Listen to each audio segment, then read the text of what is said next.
Look, as everyone is aware, I am standing here representing my family to share what we genuinely feel reflects my father's true character. Let me ask you this. Do you honestly believe he was the one who took his wife's life? Yeah, at this point, I do. It took me years to get there. You have to understand, she didn't say a single word for 30 years. Then, in 2024, Sidney Simpson made a move that jolted the entire O.J. Simpson saga back to life, and it definitely wasn't what anyone saw coming. The internet mob was hungry for a confession, a tearful breakdown, or maybe just some validation for their darkest conspiracy theories. Instead, Sidney gave them the exact opposite, a quiet legal manoeuvre that completely rejected the viral narratives and put distance between her and the media circus surrounding her dad's estate. It was subtle. It was controlled. Honestly, it was almost surgical. Suddenly, everyone realised her silence might actually be the loudest piece of evidence we have. So what exactly was Sidney saying? And why is her refusal to engage more revealing than any dramatic statement? It was the silence that spoke volumes louder than testimony. For decades, Sidney Simpson has been like a ghost, haunting America's most documented true crime drama. Cameras have hunted her down like prey. Tabloids chased her down hotel hallways, and investigative journalists treated any random restaurant sighting like it was breaking news.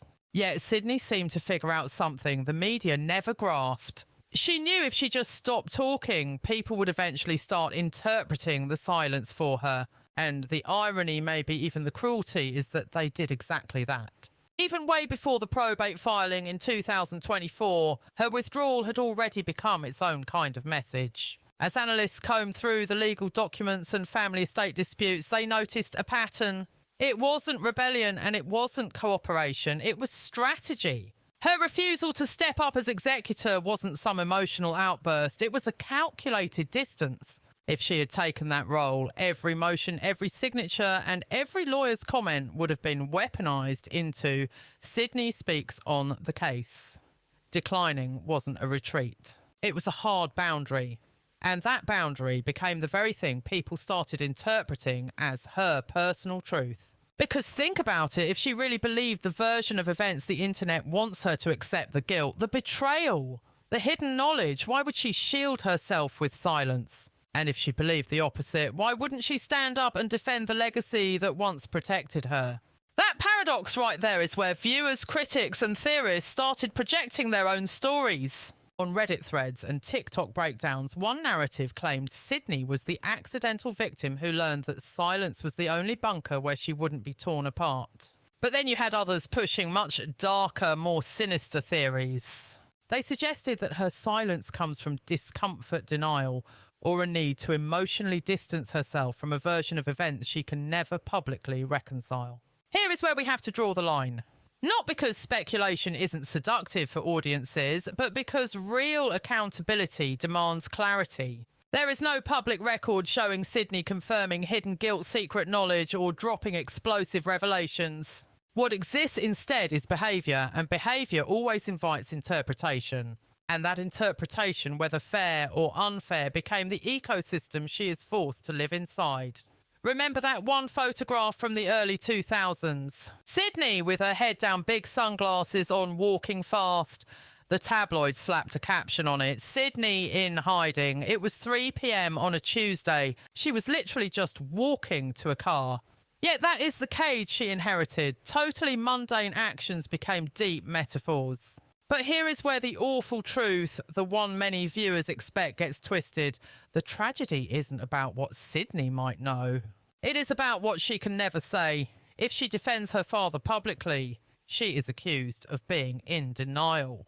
If she criticises him publicly, the world pivots and paints her as a traitor. If she says nothing, the silence becomes fuel for conspiracies. The chessboard only had losing squares, so she did the smart thing, she disappeared. New name, new state, new life. Real estate agents in Florida whispered about this quiet buyer who always stayed off camera.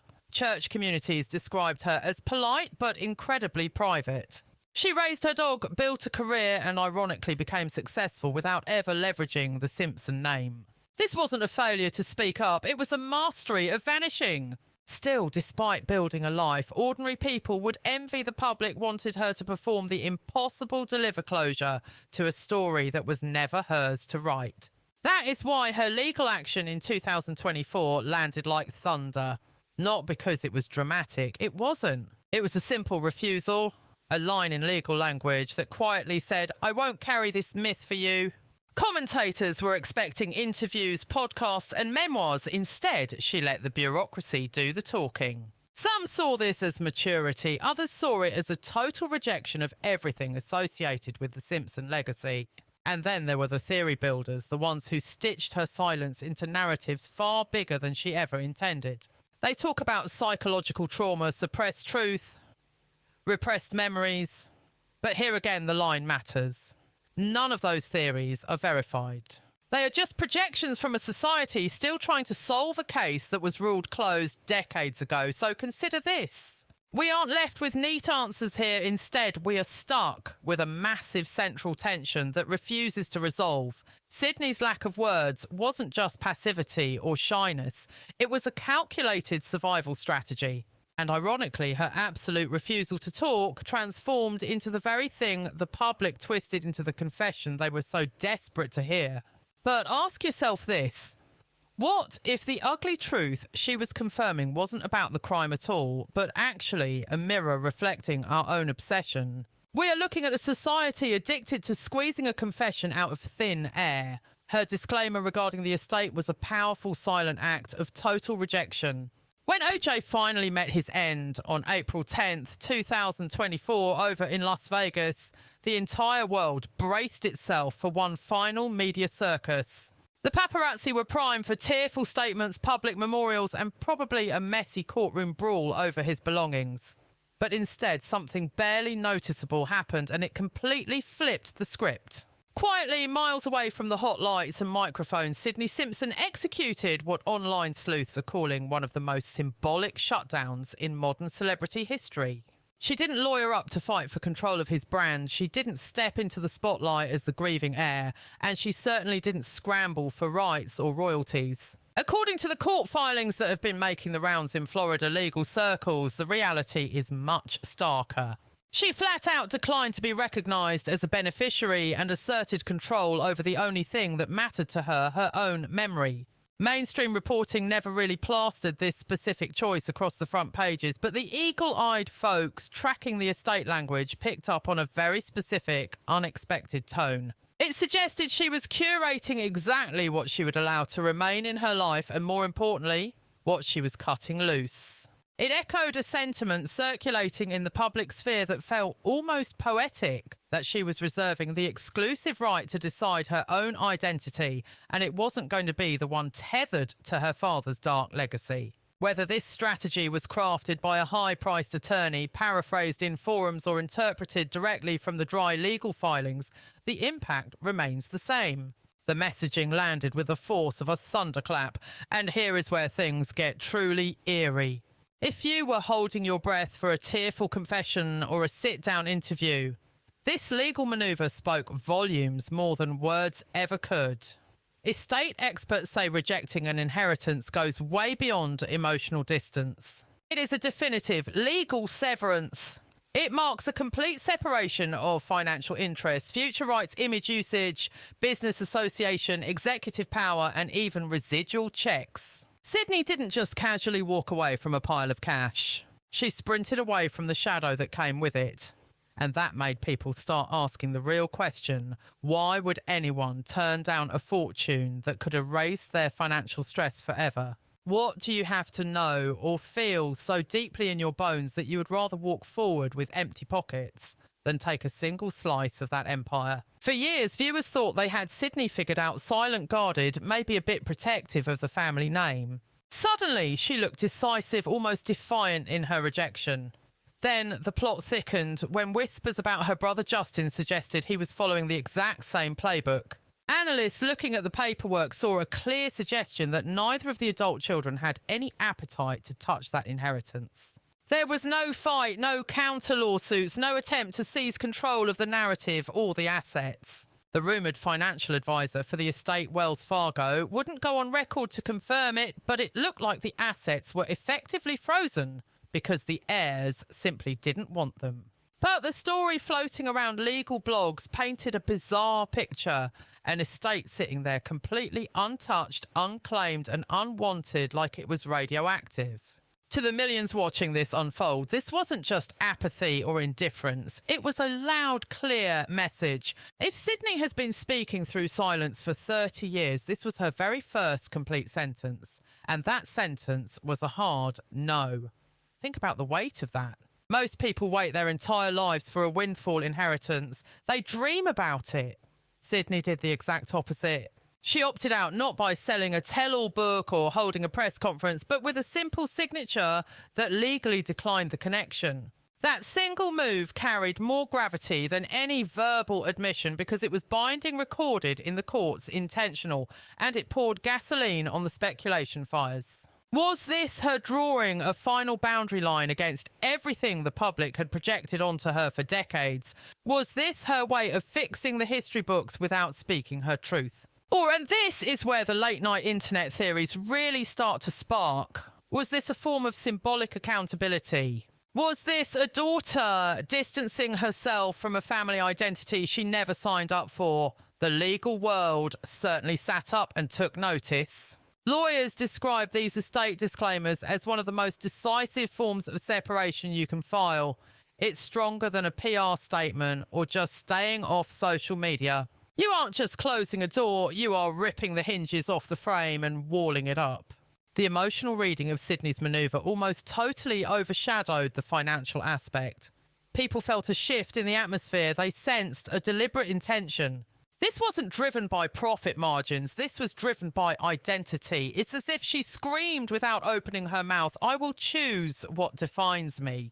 And once the viewers digested that reality, a new question shot to the top of the list. If this disclaimer was her loudest act yet. Was there something else hiding behind the paperwork? People began circulating rumours about a secret affidavit and alleged document that supposedly fills in the blanks and explains the why behind her drastic actions. Some deep dive forums swear this document is real. Others insist it's just internet fiction. But if a symbolic legal rejection was this striking on its own, what would a private affidavit, real or rumoured, actually contain? And why did the whispers about this document get louder exactly at the moment she distanced herself from her father's estate? Because if Sydney's disclaimer was the loudest statement she has ever made publicly, then we have to ask what exactly is written inside that so-called hidden affidavit. People online claim to have unearthed details that separate fact from fiction, and the implications could change the entire narrative. If you have been doom scrolling late at night deep down the internet rabbit hole, you have definitely stumbled across those clips. You know, the ones grainy, low resolution and frantic. The narrator voice is breathless, promising a massive bombshell, a sworn affidavit from Sydney Simpson claiming she actually witnessed her father covered in blood. Those videos rack up millions of views because they sell us exactly what we want: closure. It feels like a neat Hollywood ending to a true crime saga that has haunted television screens for over 30 years.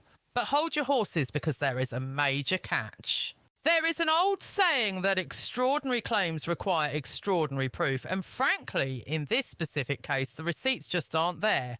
Let's break this down like actual investigators instead of just accepting the clickbait. First off, the loudest viral videos build their entire case on totally vague sourcing and documents that don't have names attached to them. They keep pointing to some mysterious affidavit floating around online and referencing a bereavement group in Florida as if that is the smoking gun that solves the case. But think about it, no major newsroom, none of the heavy hitters that would treat this as a front page national news, has run a verified story about this supposed affidavit.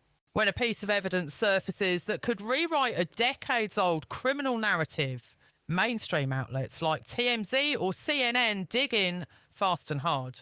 They did not touch the Sydney affidavit story. That radio silence from the credible press is incredibly meaningful and tells you almost everything you need to know. Second, you cannot ignore the legal and practical reality here.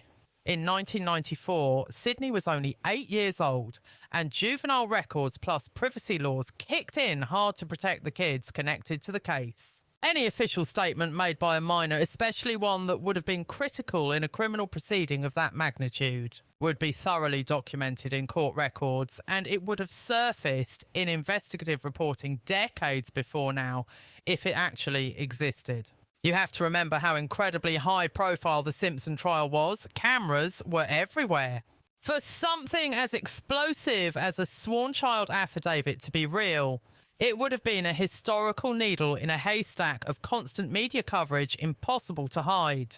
The math simply doesn't add up, no matter how much the internet wants it to. Third, the videos themselves just recycle the same old conspiracy theories that an affidavit was hidden, that the mainstream media covered it up, and that some shadow group verified it. That pattern is textbook behaviour for rumour mills.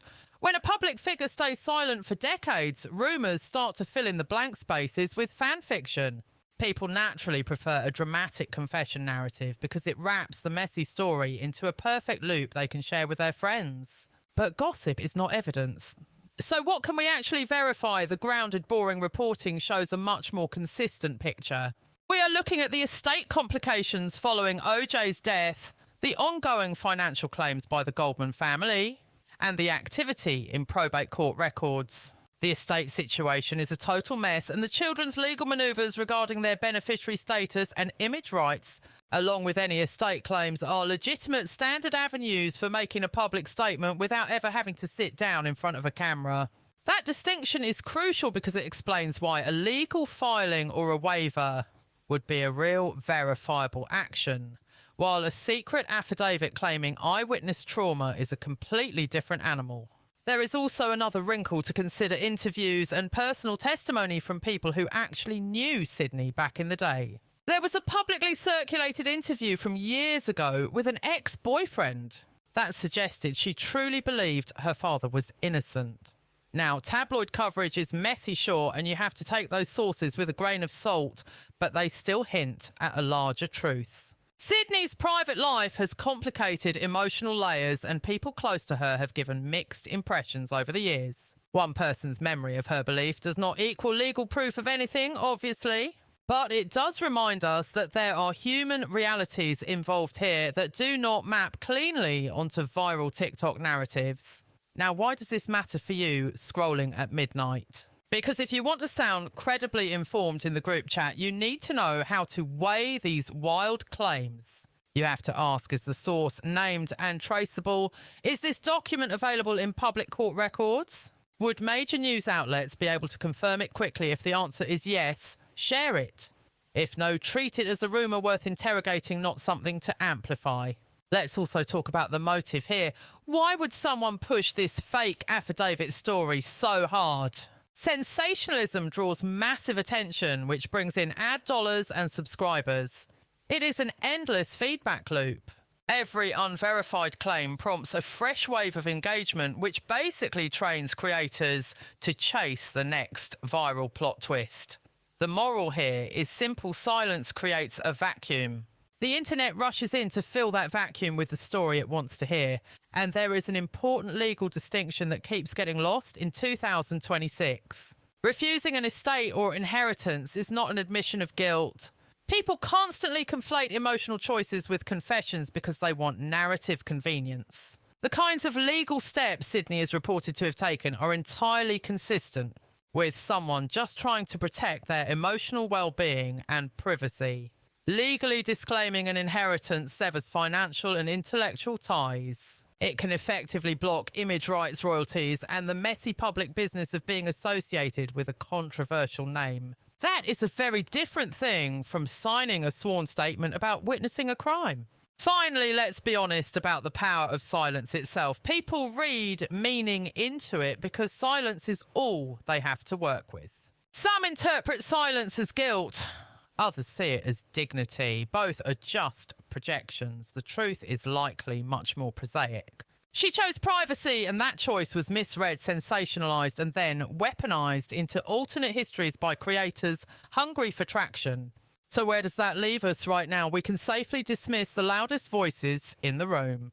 We need to confidently dismiss those wild conspiracy theories because there is not a shred of verifiable evidence to back them up, but we can accept that Sydney's legal manoeuvres are very real and carry significant symbolic weight. And we have to recognise that accounts from the inner circle, people who actually knew her hint at personal belief systems that make any tidy interpretation of her life a lot more complicated. That leads us right into the absolute heart of the matter, the next big core question. If Sydney didn't actually sign some dramatic, blood-soaked affidavit, what exactly was the message she was sending when she navigated the legal system and publicly severed ties with her father's estate? You are not going to find the answer in a single sentence. It is woven into a pattern of deliberate choices that come together to create a very specific message. The real story here is about identity dealing with trauma and reclamation, because Sydney's true revelation wasn't some bombshell interview or a tearful emotional confession in front of a camera. It was way quieter than that, something almost invisible to the naked eye unless you were really paying close attention. Her confirmation was simply her life and who she chose to be, completely separate from the man whose name swallowed the headlines for decades. When you actually trace that path, you start to see how identity becomes an act of rebellion, how silence becomes its own language, and how reclaiming your story is sometimes infinitely louder than speaking.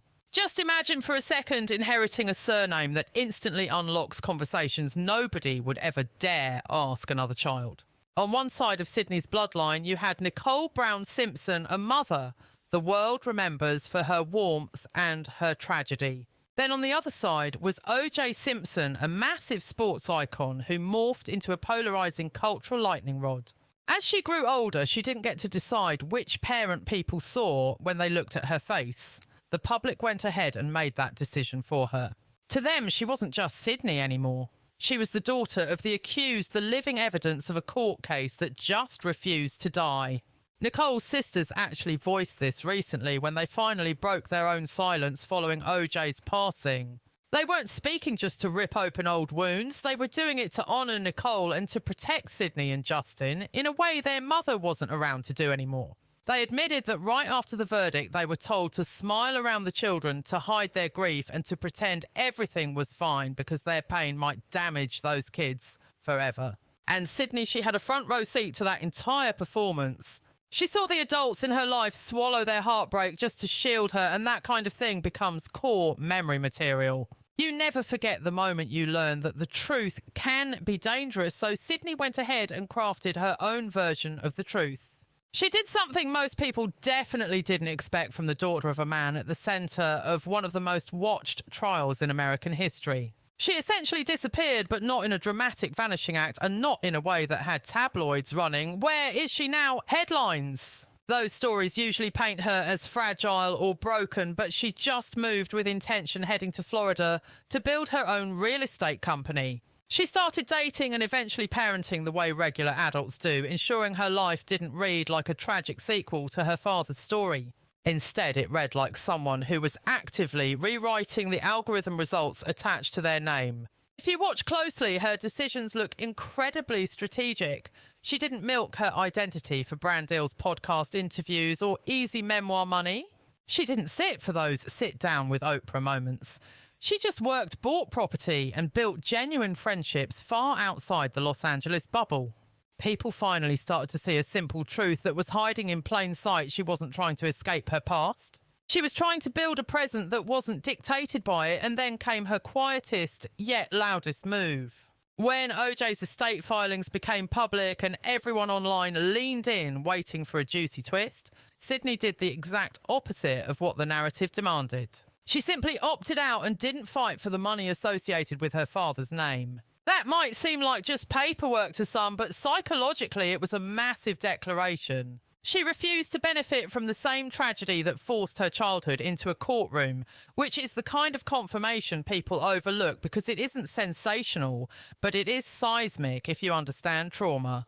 In various interviews, the Brown family has hinted at this exact dynamic too. When Nicole's sisters were asked what they wished people knew about the children, they talked about the sheer complexity of the situation. Growing up with total strangers projecting guilt, innocence, blame. And wild conspiracy theories onto your father isn't just heavy. It completely erases who you are, and Sydney carried that weight without speaking it. Her silence wasn't avoidance, it was self-respect. And back in May 2024, one sentiment in the Brown family statements really stood out. They suggested that Sydney chose to keep her mother not as a myth, but as an internal compass to guide her. Without saying a word publicly, she aligned her identity with Nicole's legacy instead of OJ's fame. That small sentence carries the kind of complicated emotional math you don't process overnight. It takes years of therapy journaling, choosing friends carefully and deciding what you will inherit and what you will bury. Some insiders say Sydney's life in Florida is way fuller than anyone gives her credit for. She has a circle, she has agency, and she has her own kids. She smiles in grocery stores without paparazzi lenses, lurking behind car windows because that life wasn't handed to her. It was designed. That is her rebellion, taking the last name that turned into a headline and choosing to make it invisible. Everyone keeps asking why she never spilled the tea, why she never sat down to tell her side of the story. But honestly, that might be the completely wrong question to ask. Perhaps the way she lives is the statement itself. Look at the legal disclaimers, the fierce privacy, and the decision to raise her kids without all the drama and theatrics. It is a total rejection of the script the world tried to force on her. It is basically her way of screaming without saying a word. I am not just a chapter in his twisted book. I am writing my own story. And strangely enough, this is where that dark, uncomfortable truth finally bubbles to the surface. It was never about taking a side on guilt or innocence. It was entirely about solidifying her own identity. Sydney never co-signed her father's complicated legacy or got dragged into his endless controversies. Instead, she aligned herself symbolically with Nicole, the woman whose entire existence was reduced to a tragedy by the media, but who in Sydney's heart was always just Mum.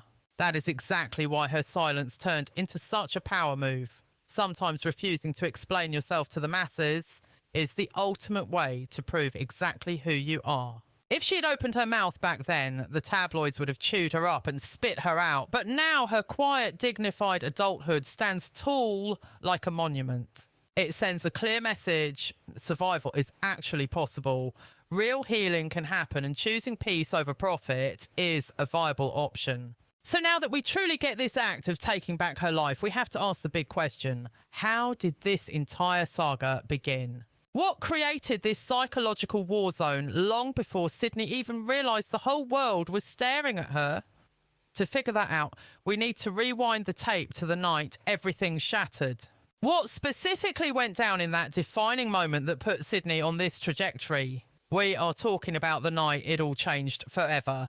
June 12th, 1994. Sydney was just 8 years old, sleeping soundly upstairs while history was unravelling in the worst way possible just on the other side of her front door. We spend so much time obsessing over the trial, that infamous white Bronco chase and the final verdict, but we rarely look at that night through the terrified eyes of a child. Nicole Brown Simpson was only 35. Ron Goldman was just 25. But what went down outside that condo did not simply end 2 young lives. It completely detonated the life stories of the children sleeping inside. When the cops rolled up, the scene was gruesome enough to define the next 10 years of American media culture. And here is the one specific detail that almost nobody ever bothers to include in their hot takes and documentaries. The officers on the scene did not let Sydney or Justin see a single thing. Before the tabloids could print a single headline, and before the conspiracy theorists could spin a yarn, police slipped upstairs, grabbed the kids and shielded them from the bodies found right after midnight on June 13th. That split-second decision shaped Sydney's life way more than viewers realise. In the public's imagination, she was a key player in the scandal.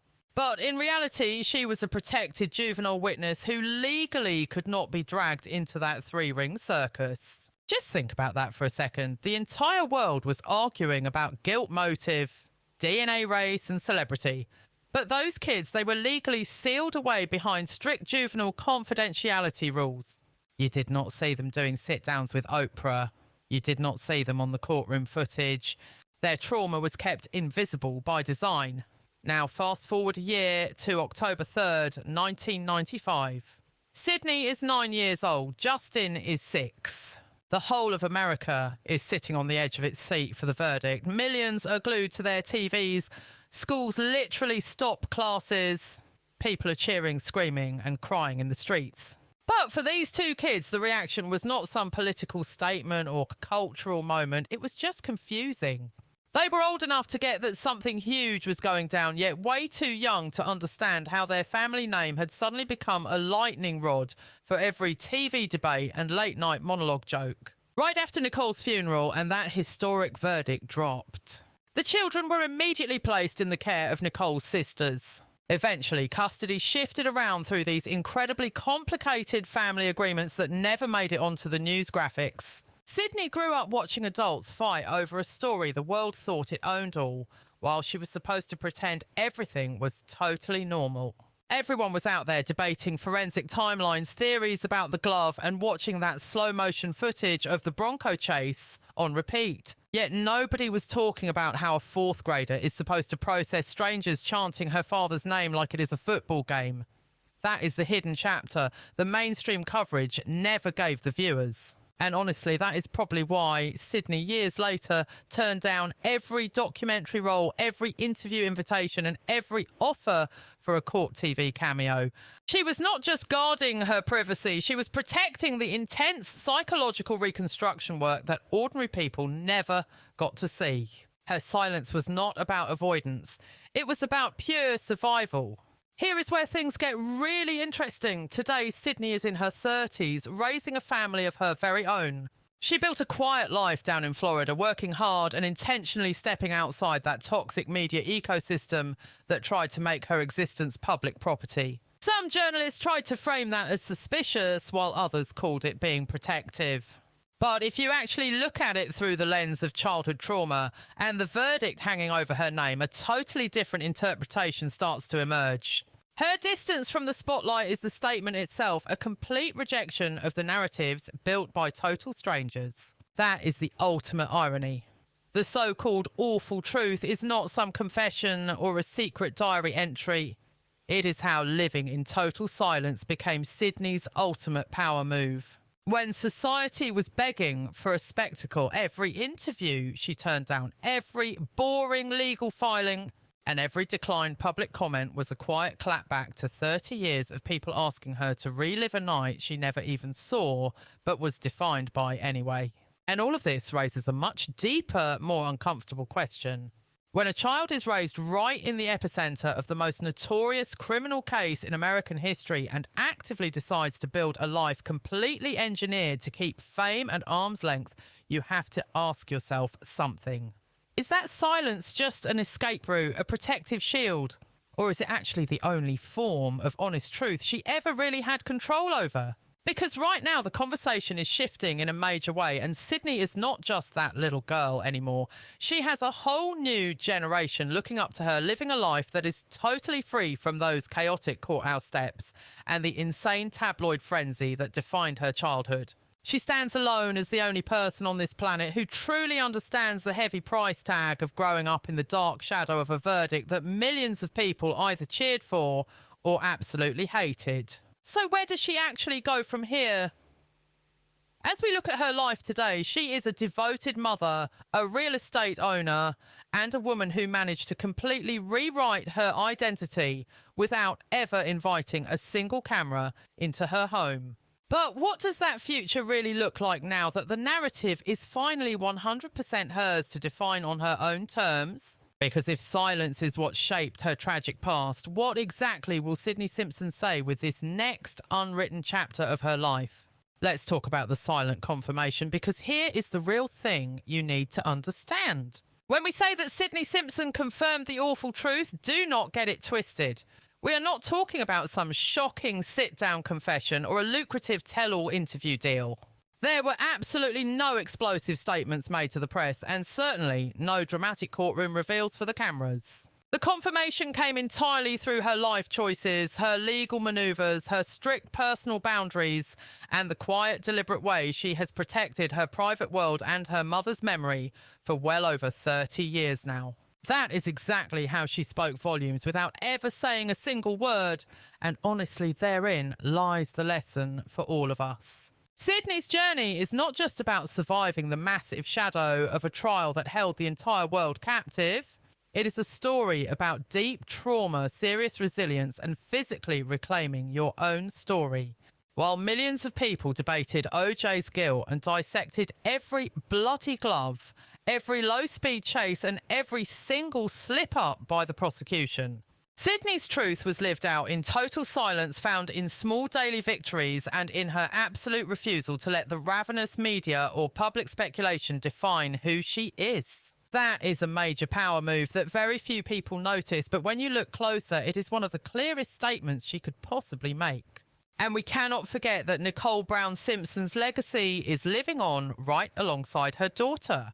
Through her sisters and through recent documentaries that finally let her story breathe way beyond the tabloid headlines, Netflix interviews and memorials, they are reminding us that she was so much more than just a crime statistic. She was a vibrant woman with dreams, close friends, and a loving family that fought tooth and nail to ensure she was remembered with dignity. Sydney's silence intersects perfectly with that legacy, showing us that honouring a murdered parent does not always mean telling the whole world everything you know. Sometimes it is just about living fully, quietly and authentically, even though the case itself remains unresolved in so many cultural ways. Questions still linger, debates continue to flare up online every single day, and America's fascination with this tragedy has not faded one bit. But within all of that noise, Sydney's choices offer us a totally different perspective, because the awful truth isn't just a headline or an argument to win. The truth is that she survived, she thrived, and she actively chose her mother's memory over the crushing weight of her father's legacy, navigating a life most of us could not even imagine. So maybe the bigger question we all need to ask ourselves right now is simply this: what does it really mean to protect your own story when the entire world feels entitled to own it? What does it mean to claim agency over a trauma that everyone else treats like popcorn entertainment? That is the wrap for today, guys. Make sure to share your thoughts in the comment section below, and if you enjoyed this deep dive hit, like and subscribe for more celebrity updates.